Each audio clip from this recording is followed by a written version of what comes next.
There is probably no one more controversial in all of India today than Bhagavan Sri Sathya Sai Baba. To millions of devotees, he is an avatar exhibiting the powers of omniscience, omnipresence, and omnipotence. To others, he is considered a magician whose very name provokes controversy. Who is this spiritual leader who possesses supernatural powers difficult, if not impossible, to fit into any rational scientific system of belief? To approach him, one must try to understand India, timeless, eternal, known as Bharat, the land of the Lord. In Sanskrit, Baha means the Lord, Rati means attachment. The people of India are attached to and love God. India is a land where worship is an integral part of everyday life. Shiva temples, Krishna temples, Ganesha temples, temples dedicated to all the aspects and manifestations of the divine are to be found all over India. The religions of the world coexist here, side by side. To a Hindu, the phenomenal world is but an illusion, Maya. Behind all manifestations is the one reality God, who is recognized as the indweller in all forms. All life is sacred to a Hindu. Reincarnation is accepted as the continuity of life and is a basic part of the religions of India, as is the guru-disciple relationship. The basic texts of Indian spirituality, the Bhagavad Gita, the Vedas, and the Upanishads, sing the praises of the guru-disciple relationship. A guru is one who reveals truth through wisdom derived from direct experience. Radhe Mukunda Murari Govinda, Radhe Mukunda Murari Govinda. Bhagavan Sri Sathya Sai Baba is renowned throughout India as the Guru of Gurus, demonstrating all the qualities of an avatar. Baba said he behaves in a human way so that mankind can feel kinship, but rises into his superhuman heights so that mankind can aspire to reach the heights. Realizing the Lord within you as the motivator is the task for which the avatar comes in human form. My acts are foundations on which I am building my work, the task for which I have come. All the miraculous acts which you observe are to be interpreted so. This form bears the name Satya, truth. I can lead you on to the truth from which you have strayed. I have come to re-establish the rhythm of righteousness in the world. దివ్యాత్మ స్వరూపులారా త్రిగుణమిళితమైనటువంటి ఈ ప్రకృతి యందు ధర్మ క్షీణం for the protection of the virtues, for the destruction of evildoers, and for establishing righteousness on a firm footing, I incarnate from age to age. Whenever ashanti or disharmony overwhelms the world, the Lord will incarnate in human form to establish the modes of earning peace. I do not mention about Sai Baba in any of my discourses, though I bear the name as Avatar of Sai Baba. I do not appreciate in the least the distinction between the various appearances of God. Continue your worship of your chosen God along the lines already familiar to you. There is no need to change your chosen God and adopt a new one when you have seen me and heard me. There is only one God, is omnipresent. There is only one God and He is omnipresent. There is only one religion, the religion of love. There is only one caste, the caste of humanity. There is only one language, the language of the heart. Satya Narayana Raju, known as Sathya Sai Baba, was born in the village of Puttaparthi, South India, at sunrise on November 23, 1926, to a pious middle-class family. Sai Baba has said that he knew even prior to his birth where he would be born. He has also said that he was born with all the miraculous powers which he is now manifesting out of his will. The child became the pet of the entire village. His charming smile attracted all. He was called by the neighbors a Brahmajani, a realized soul, because of the love he showed towards all creatures and his insistence on a vegetarian diet. He never seemed to suffer pain and was known to tell the truth always. The children of the village called him Guru during the time he attended a one-room primary school. He was noted for composing devotional songs at the tender age of 7. At the age of 10, Sathya formed a bhajan group of 18 boys to sing songs of love and devotion to God. The group became famous in the area and was invited to many villages to perform. Often the boys put on morality plays written by Sathya for the entertainment and education of the villagers. He was sought after by the people who had lost articles of value because he was known for his intuitive perception which revealed to him their whereabouts. On March 8, 1940, the entire village was shocked to hear that a scorpion had stung his right toe. He fell as though unconscious and became stiff. Sathya's parents feared for his life, for in India few ever survived the poison of a scorpion's sting. 2 days later, Sathya revived. His personality seemed to be completely transformed. Sai Baba said that he himself had initiated the entire process, for he could not wait any longer playing about as a child. On the 23rd of May, 1940, 14-year-old Sathya Narayana announced to his parents, family, and close friends that he was Shirdi Sai Baba reincarnated. Shirdi Sai Baba was a renowned saint with genuine miraculous powers who died in 1918. Upon his passing, he told his devotees that he would reincarnate in 8 years.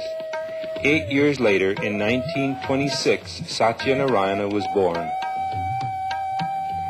Sai Baba told his family, "I have come to ward off all your troubles.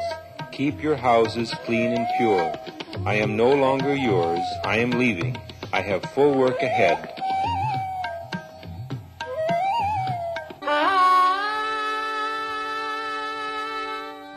Sai Baba's devotees grew steadily in number.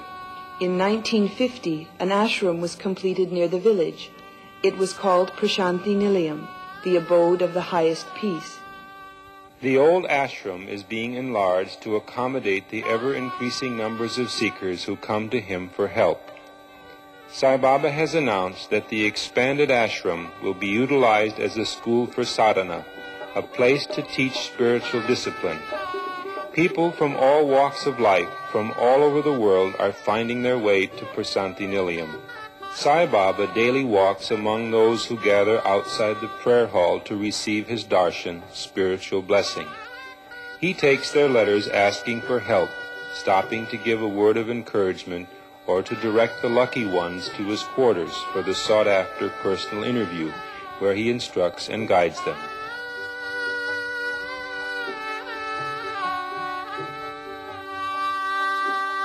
Sai Baba says, when a sick person comes to me, I give him something. I create vibhuthi ash or some other article. He becomes conscious of divine power. He acquires mental peace. That cures, that comforts, that consummates his wish.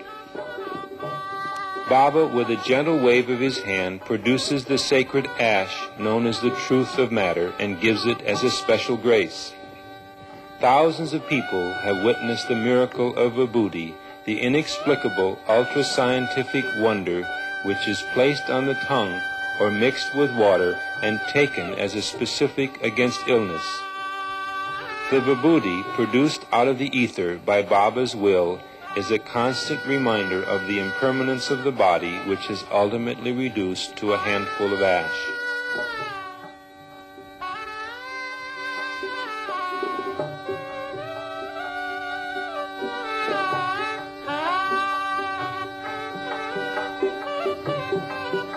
Scientific genius and research have unlocked the enormous power inherent in the atom. We have witnessed the dawn of the atomic era, the beginning of the space age. Now, many new research programs are underway to explore the outer limits of human consciousness. ESP, psychic healing, Carolyn photography, telekinesis, and other startling phenomenon are being studied. Can science shed light on Sathya Sai Baba's power to materialize physical objects at will? By a wave of his hand, Sai Baba materializes a pair of rings for the housewarming ceremony of Joel and Diana Reardon behind Swami's residence at Brindavan. Baba says this about these manifestations. As the intention of the will arises in the mind, the thing is made. It is ready when I want it. The moment it is willed, the thing comes to hand or happens where I will it to happen. People come to Sai Baba with illnesses of infinite variety, each one asking for his help. Knowing the past, present, and future of each one, Baba is able to help and heal them as their karma allows. He manifests special vibhuthi ash which he directs them to place on their tongue. Is science able to explain with its logic this manifestation of power which in a religious context would be called miraculous? At Brindavan, home of the Sathya Sai Baba Arts and Science College for Boys, Dr. S. Bhagavantam, former scientific advisor to the government of India, speaks about Sai Baba. As a scientist, are you skeptical at all regarding Sathya Sai Baba's so-called divine powers? Oh, you can talk of skepticism only when you have in mind the miracles that he performs. Surely, when one talks of divinity at a higher level, at least in this country, the miracles do not constitute the primary aspect of that, although they have their own value. But Swami's divinity is evident in so many other ways. If you spend some time with him and talk to him, the way he expounds the most abstruse parts of Indian philosophy, the way he expounds scriptures, the texts which even learned people find it very difficult to expound. Mind you, Swami had never been even in a school and never had a chance to study these things in the ordinary orthodox way. Where does he get all the strength and knowledge and power? And how does he get all the energy which he shows? Much more than anyone else. How does he do all this? This is simply being, if not divine, at least superhuman. But when you spoke of skepticism, I think you had in mind only the miracles and so on which he often shows. These miracles are only to attract people, but once you go into his orbit, you clearly, repeatedly see his divinity. There's no doubt whatsoever on that.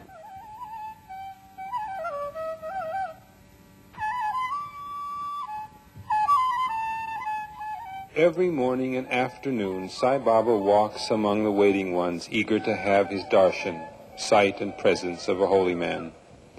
It is said that this is the first time an avatar has walked so freely among all men.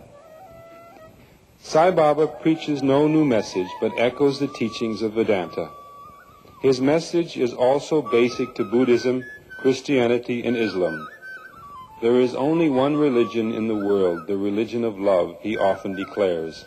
And like Jesus in his greatest commandment, Sai Baba also stresses the necessity for demonstrating this love through active service to one's fellow man.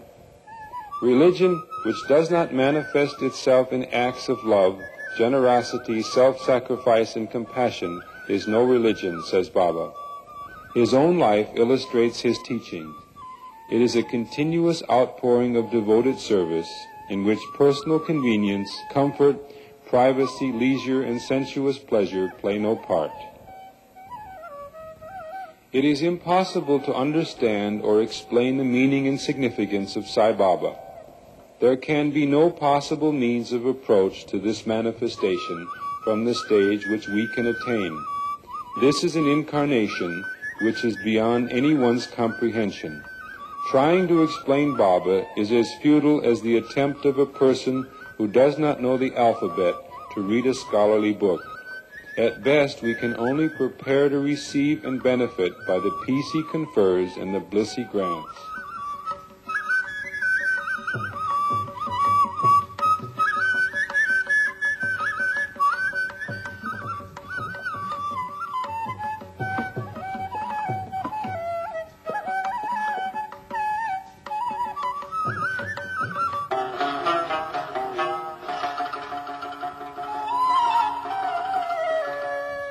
Prasanthi Nilayam is attracting visitors from all parts of India and from most foreign lands eager to have Sai Baba's darshan.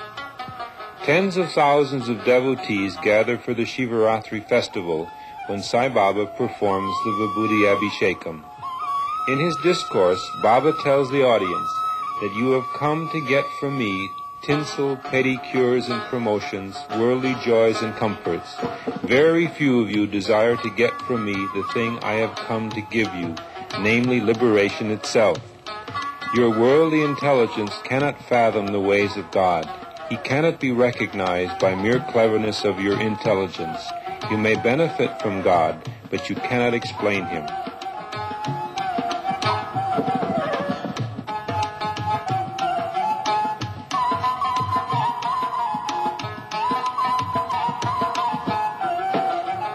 After the morning ceremony, crowds gathered in the auditorium. Baba spoke on the significance of the vibhuthi abhishekam. The silver statue of Shirdi Baba, Sathya Sai Baba's previous incarnation, was bathed and wiped dry. A jewel was produced by Baba by the wave of his hand and placed on the idol's forehead. A wooden vessel in the shape of a flower vase was held upside down overhead. Baba started churning the same with his hand inserted into it, throwing out large quantities of vibhuthi, pouring from nowhere as it were, and covering the idol with exquisite fragrance. When Baba took out his hand from the upturned vase for a short while, the vibhuthi stopped flowing down as though to convince the doubting ones that the otherwise empty vessel needed the divine hand for it to produce the vibhuthi. The flow that seemed capable of being an unending one starts all over again as soon as Baba puts his hand into the vase. It is on such occasions that logic fails us. We begin to wonder more when the flow stops than when it resumes. Baba says that vibhuthi is the most precious article in the truly spiritual sense. Ash is the ultimate condition of things. It cannot undergo any further change.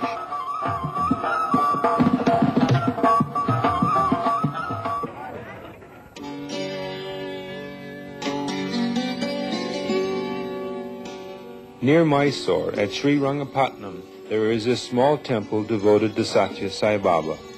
The temple was built by Haligappa, who had been a thief. After his first visit to Sai Baba at Prasanthi Nilayam, Haligappa bought 2 tiny enamel pictures of Sathya Sai Baba and Sai Baba of Shirdi. By the time he returned to Sri Rangapatnam, both pictures had begun to produce amritha, an ambrosia known as the nectar of the gods. What you are seeing is the spontaneous manifestation of this amritha from the enamel pictures. Haligappa now keeps them in a quart jar which daily fills up with the sweet nectar. He gives the amritha freely to all who visit the temple.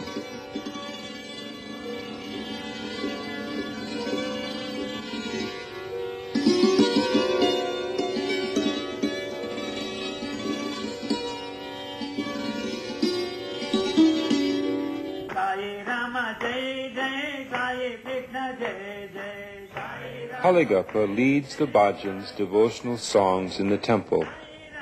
On the altar, pictures of Sai Baba daily produce vibhuthi, which is also given away to the visitors. This phenomenon of vibhuthi forming on Baba's pictures is happening in homes of devotees all over the world, demonstrating his power to transcend time and space. In this and other ways, Baba makes his presence felt whenever and wherever he wishes.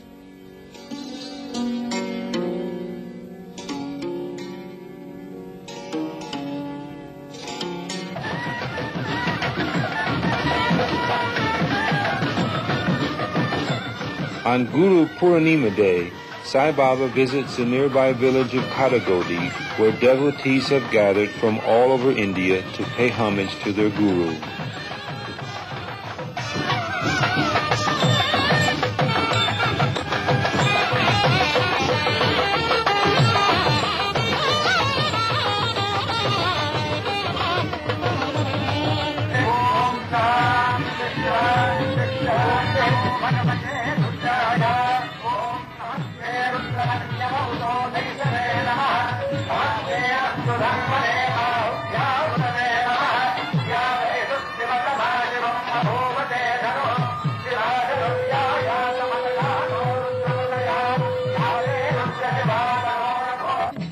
Each summer, Sai Baba invites more than 500 college students from all over India and the West to an intensive one-month course in spirituality and Indian culture. All the teachers and students are the guests of the Sathya Sai Education Foundation. The Foundation's immediate task is to raise the level of spirituality throughout India by educating her children. Baba is establishing schools throughout the country which offer spiritual guidance along with training in traditional academic subjects. Students must be taught the great lessons of India's ancient culture, says Baba. He wants the youth of India to understand and appreciate the religious customs of other countries and free themselves of all feelings of separateness and difference. On this graduation day ceremony, Professor V.K. Gokak, former Vice Chancellor, Bangalore University, head of Sai Baba's educational system, speaks about Sai Baba. Bhagavan himself has said that the first 16 years of his life were spent in Bala Leela, playing divine pranks as a child. The next 16 years were years of what he has called Mahimas, that is to say miracles, astonishing things happening which would take people's breath away. 16 years introduced him to the world in that capacity. Then from his 32nd to his 48th year, the third set of 16 years, these have been years of what he has called Upadesh, delivering these discourses, speaking to people about the riddle of life, offering his own explanation for this enigma of life, and doing this for millions of people all over this country and abroad. So that is how the third set of 16 years has been used and is going to be used. He has himself said that he is going to be there for 95 years in this particular incarnation. And the next one is going to be that of Prem Sai Baba. That will be in a village, in a district called the Mandya district in the Kannada country. There he is going to be born and he is going to be called Prema Sai Baba. Narayana Hari Om Hari Om Hari Om Narayana Hari Om Hari Om Hari Om Sai Narayana. Sai Baba pays special attention to the children who visit him. Here, he gives blessed food to each child. Baba teaches them about the brotherhood of men and the fatherhood of God. This instills in the children a respect for all religions. One evening, Sai Baba took some devotees and a group of students from the college to a nearby dry riverbed. There he gave a discourse on the nature of creation and brought forth from the sand a silver statue of the goddess of Chamundi. This causes wonder to you, but to me, they are just my nature. It's a drawing. Through such manifestations, it is possible to pass on and to give the feeling for divinity and develop faith in divinity. This lion eyes. What is the deepest spiritual significance of these manifestations? The answer is God's power exceeds time and place and is not subject to time and place. Swami Kriyananda, a direct disciple of Paramahansa Yogananda and founder of Ananda Community Ashram, has this to say about his visit to Sai Baba. Many people have asked me to give my impressions of Sathya Sai Baba. On the subject of Sai Baba, India seems fairly evenly divided. Some say his miracles are a purely divine work. Others claim they are ego-motivated. But he does many things besides materialize objects, and some of his miracles, at least, would not be possible if they were rooted in ego. He has changed countless lives for the better. He has saved innumerable people from tragedy, oftentimes when they prayed to him mentally from a distance of hundreds of miles. Baba's teachings are all of divine love, service, humility, and surrender to God's will. With every materialization to which I was a witness, I could observe no desire on Baba's part to impress others. My impression rather was that his entire thought was centered on giving to them and not on receiving anything in return. In fact, I'm told he won't accept anything even if it's offered to him. Close disciples of his have told me Baba considers his materializations quite insignificant, almost as if to say, look how easily material objects can be brought into manifestation. Why consider it worth your while to run after them? He stresses renunciation and non-attachment. My meeting with Sri Sathya Sai Baba was a great inspiration to me. Sai Baba has said, "My life is my message. I eat as you do, move about as you do, talk in your language, and behave so you can recognize and understand, for your sake, not for my sake. I turn you towards the divine, winning your confidence, your love, by being among you as one of yourselves whom you can see, listen to, touch, and treat with reverence and devotion. My plan is to transmute you into seekers of truth." Sai Baba teaches that to acquire the awareness of the divine, one must join the company of the holy and strive on the spiritual path, singing God's name, and by practicing proper meditation, realize the Supreme Self. Without meditation, it is not possible to control and master the mind, to immerse the mind in supreme consciousness, which is in everyone in the form of love. Surrender to God means to leave everything to His will, and is the highest form of divine love. Sai Baba says, "I am present everywhere at all times. I am aware of the past, present, and future of your innermost thoughts and carefully guarded secrets. I do not manifest my powers in any capricious manner or merely for display, for I am an example and an inspiration. Whatever I do or omit to do, my life is a commentary on my message."